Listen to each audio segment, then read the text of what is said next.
कोणती? तुम्ही मला सांगा. आता तुम्ही किती वाजता आज उठले? 5:30 वाजता. तुम्हाला इथे पूर्णपणे या इथे कुठलीही वाहनं नाहीये किंवा काय आहे, इथे तुम्हाला शांतता जाणवते का? सूर्यनमस्कारासाठी सर्वाधिक योग्य वेळ म्हणजे पहाटेची वेळ 5:30 बरोबर. किंवा तुम्ही लवकर उठा 6ला.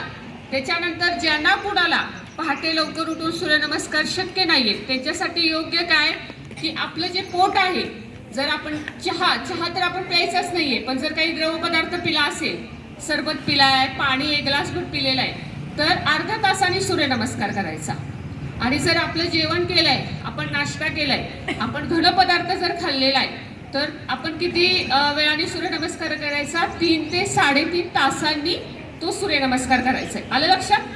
तर कायम तुम्हाला सूर्यनमस्कार तुम्ही दिवसाच्या कोणत्याही वेळी करू शकता. मात्र ही दक्षता तुम्हाला घ्यायची आहे की आपलं पोट द्रव पदार्थ असेल तर अर्धा तास रिकामं हवं, आणि घन पदार्थ जर असेल तर आपलं पोट 3 ते 3.5 तास रिकामं असलं पाहिजे. ठीक आहे. आपण सूर्यनमस्कार कोणत्याही जागी करू शकतो. त्याच्यासाठी आपल्याला फक्त जमिनीवर न करता आपण सूर्यनमस्कार अशा पद्धतीने मॅट किंवा मग गवत असतं त्याच्यावरती आपण सूर्यनमस्कार करू शकतो. तर आता आपण सूर्यनमस्काराची कृती शिकतो आहोत. सगळ्यांनी लक्ष द्या. या दोघींचं झाल्यावरती ते सूर्यनमस्कार तुम्हाला करायचे आहेत. आणि सर्वात चांगला सूर्यनमस्कार कोणी केला हे मी तुम्हाला सांगणार आहे, आणि सर्वाधिक कोणी चुकीचा केला हेही तुम्हाला मी सांगणार आहे. त्याच्यामुळे मला इथून तुम्ही शेवटी बसलेली व्यक्ती कोणाबरोबर बोलते ते इथून मला लक्षात येतं. शेवटची जे एकदम दुसऱ्या लाईनची ती एक मुलं बसलेली आहेत, ती 6 मुलं ती आपापसात बोलतायत ते इथून दिसत आहेत. त्याच्यामुळे जे लोक माझ्याकडे लक्षपूर्वक ऐकतायत तेही मला लक्षात येते.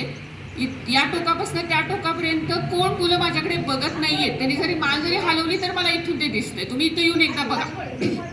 त्याच्यामुळे माझ्या प्रत्येक गोष्टीकडे इथे सूर्यनमस्कार करतात त्यांच्याकडे लक्ष द्या, आणि तो सूर्यनमस्कार प्रामाणिकपणे शिकण्याचा प्रयत्न करा. सगळ्यात पहिल्यांदा आपण सूर्यनमस्काराच्या अवस्था शिकतोय.